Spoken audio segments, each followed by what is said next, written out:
Yo, what's going on everybody? It's your boy Naruto Explain here, bringing you guys another Boruto Two Blue Vortex discussion. Today, I want to talk to you guys about something that I think we've all been eagerly awaiting as we look forward to the next Boruto manga chapter, which is this upcoming battle between Boruto versus Kawaki versus Code. It's a triple threat match that for the first time ever is going to have 3 Karma Seal users simultaneously fighting each other in combat, and there are so many different ways that this battle can go to a point where I'm not even sure that we as a fandom actually truly appreciate what is about to be in store for us when this battle occurs. In the next manga chapter in today's video, I want to explain to you why, if you aren't already excited, you really should be absolutely excited about this battle that we have coming up, and why this is going to be one of Boruto Two Blue Vortex's most important chapters, and how it's actually remedying a past mistake that Boruto Naruto Next Generations made. Boruto versus Code versus Kawaki starting off this early in Boruto Two Blue Vortex literally fixes one of the problems that we had with Boruto Naruto Next Generations, both in the anime and lesser so in the manga, which is that it started out slow in both mediums. While I know that I'm okay with slow burners and setup, when you look at the current new generation battle series that have been catapulted into success over the last decade, so from 2013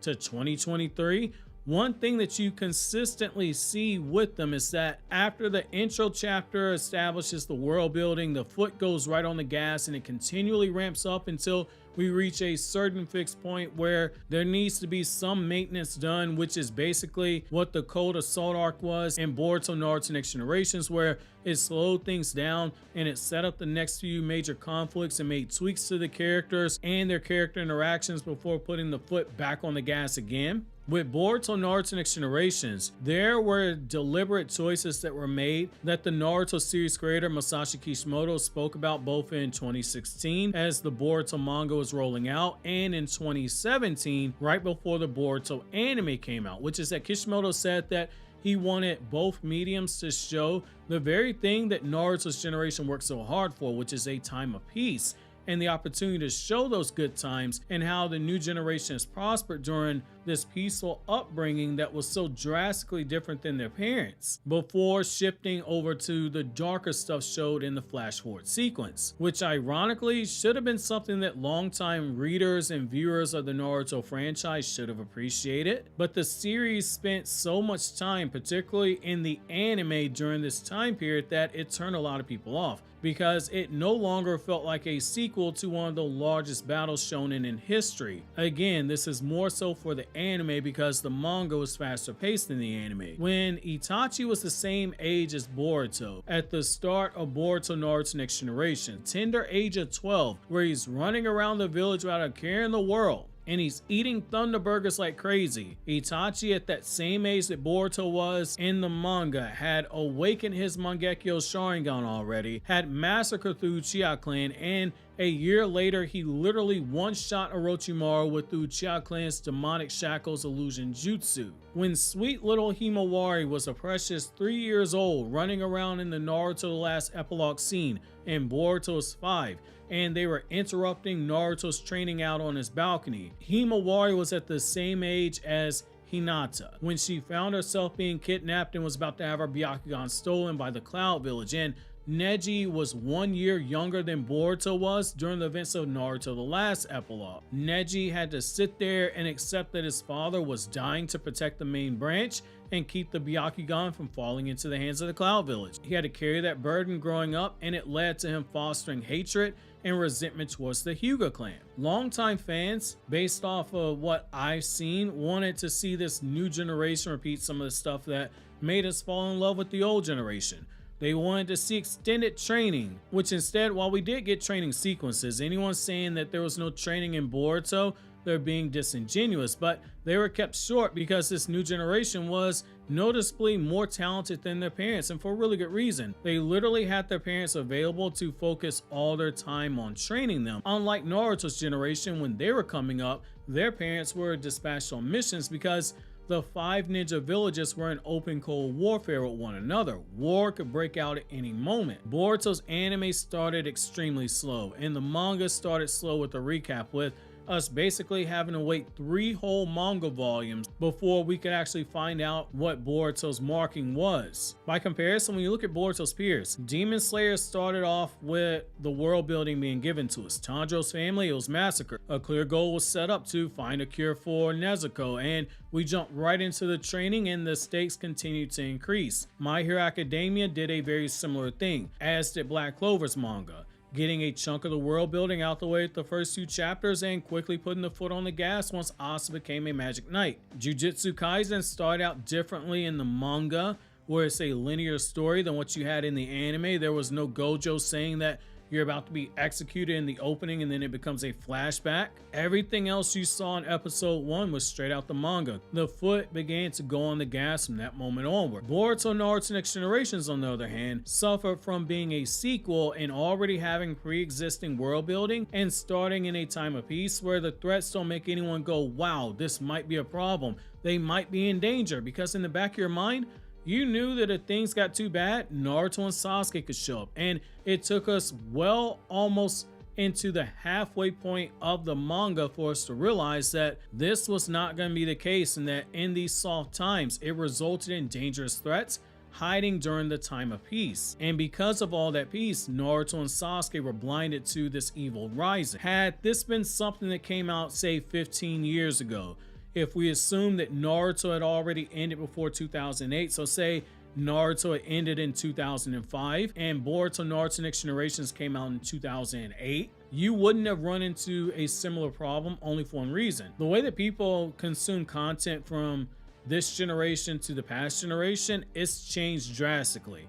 In this TikTok generation we're in right now, this shorts generation, this reels generation, the appetite for long form storytelling where things sit there and they marinate for long stretches, potentially even 2 to 3 years, it doesn't work as well anymore. Fans want their payoff as quickly as possible, and it's because fans have so many different options available to them. A series like One Piece or Rurouni Kenshin or Yu Yu Hakusho that start out slow, it stands a chance of not making it in today's climate if those said series didn't have the legendary status attached to them. Luffy's core crew isn't put together for almost 100 chapters. So basically that's almost 100 weeks where when you count the Golden Week breaks, you don't even see Luffy's full crew. You're not even close to Luffy actually beginning his journey, because his journey doesn't start until he gets on the Grand Line itself. 2 years without ever getting to the Grand Line, it wouldn't work for a new series coming out now. The Rurouni Kenshin Tokyo arc is one of the slowest in the series. It's my favorite franchise, but 47 weeks of mostly setup before our first major threat actually comes out the shadows, it won't work nowadays. However, again, by comparison with the new gen series that we have with My Hero Academia, you've already been introduced to Shigaraki, one of the main villains of the series, well before you even get 3 volumes into the series itself. In Black Clover, you're introduced to the final villain of the series, at least as of it stands right now, in the first volume itself. Boruto Two Blue Vortex is technically a sequel to Boruto Naruto Next Generations, so it's a sequel to a sequel, but instead of starting out slow like its predecessor did, it's starting out with its foot on the gas right out the gate, which is the right decision. The energy feels different. The energy feels more like what you would expect from a new generation battle series. Code invaded Konoha. Kawaki has its new powers. Boruto has a whole new vibe to him, and we have a major battle getting ready to pop off right at the start, but it's clearly a setup battle. It forces the whole Code subplot to either prove that Code is a true threat, worthy of being the focal antagonist, worthy of standing opposite of Kawaki, who is the morally gray character, standing opposite to Boruto, or it forces us to remove Code from the equation altogether. The battle kicks off with a clear measuring stick for us, because Code's power level is higher than Jigen's, but it's weaker than Ishiki's, which means we have a clear benchmark for Boruto and Kawaki now. We'll get to see how much stronger they are compared to Naruto and Sasuke in terms of their primes, just based off of this battle we're about to see unfold. Starting off this quickly, with combat that opens the door for introducing a swerve that readers aren't expecting, because readers will be so focused on the actual combat is the right decision. We literally have the chance for the story to muck itself up, which despite how that sounds, that's not a bad thing. If you hang around a lot of writers or you go to writing workshops, you'll hear this more than once being said, because the messier things get in the hands of a writer, the more controlled chaos that you can introduce to make the readers invested, because you don't know what to expect next. A perfect example being how Sasuke killed Orochimaru in Naruto Volume 38. Killing the subplot of Sasuke was in danger of getting his body stolen, and Naruto racing against time to save his friend, because between the Tenchi Bridge arc and the Akatsuki Suppression arc, there's a 6-month time skip that nobody talks about. It left readers going, well, what's going to happen next? Does he return to Konoha? But instead it thrusts us right into the search of Itachi, and from there we got another payoff, and then we got another swerve in volume 43 when we learn about Itachi's past and we see the signs that Sasuke's gonna align himself with the Akatsuki. It was swerve after swerve. When done properly, mucking up a story is a type of controlled chaos that will allow the story to reach new highs. Starting out the gate right now with this pacing is the right decision, and if things do take a brief moment to take the foot off the gas, we're coming off a potential battle that feels worthy of a battle shonen, even if this fight is only going to be a setup fight. Boruto Naruto Next Generations in the manga, it didn't have bad fights when you go back and you reread it, but if you've been reading the manga since 2016 like I have, you've seen that there wasn't any true hype for Boruto building until around late 2018 and early 2019. All of a sudden, that's when the search traffic started going up because a lot of people checked out, which is when you started seeing people who were hating on Boruto and doing it for clout suddenly beginning to change their tune, saying the series had their attention now, but it wouldn't be for another couple of years before they came all the way out the closet and said they're fans of the series. But for a battle shonen in this modern era, that's nearly 3 years of waiting, and that's not gonna cut it.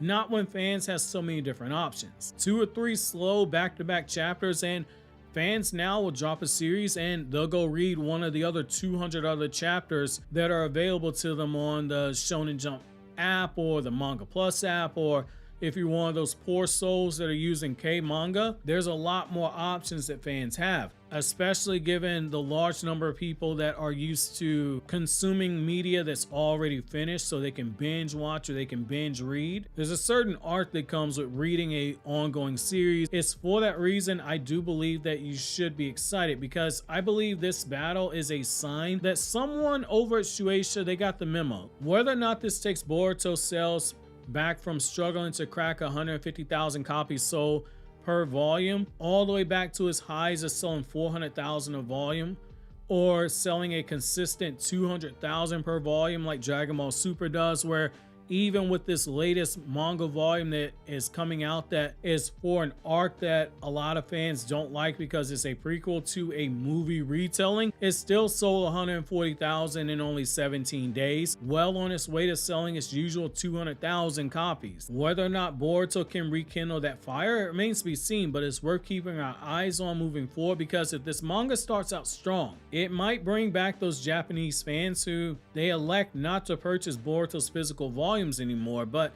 they'll purchase other series running in the same magazine or other series running in other magazine. If something really stands up and delivers in these next few chapters, it could be something that leads to a Boruto rebirth. However, I'm curious to know where you guys are standing in terms of the hype for this Boruto chapter.